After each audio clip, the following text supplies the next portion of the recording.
ఉగాది. ఉగాది రోజు నుండే తెలుగు సంవత్సరం మొదలవుతుంది. కాబట్టి ఇది తెలుగువారి మొదటి పండుగ. ఉగాది రోజున కొత్తగా పనులు ప్రారంభించుట పరిపాటి. ఆ రోజున ప్రాతకాలంన లేచి ఇల్లు వాకిళ్ళు శుభ్రపరచుకుంటాం. ఇంటి గుమ్మాలకు మామిడి తోరణాలు కట్టి అలంకరిస్తాం. మన భారతీయులకు మాత్రమే ప్రత్యేకమని నిరూపించే పండుగల్లో ఉగాది పండుగ అత్యంత శ్రేష్టమైనది, ఆరోగ్యకరమైనది. ఉదయాన్నే తలంటు స్నానం చేసి కొత్త బట్టలు ధరించి ఉగాది పచ్చడితో దినచర్య ప్రారంభిస్తాం.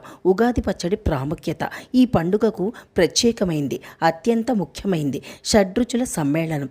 తీపి, పులుపు, ఉప్పు, కారం, చేదు, వగరు 6 రుచులు కలిసిన ఉగాది పచ్చడి తెలుగువారి ప్రత్యేకత. ఈ పచ్చడి కొరకు అరటిపళ్ళు, మామిడికాయలు, వేప పువ్వు, చింతపండు, జామకాయ, బెల్లం మొదలైనవి వాడుతాం. ఇలా షడ్రుచుల మేళవింపుగా ఉన్న ఈ పచ్చడి తింటే చక్కటి ఆరోగ్యంతో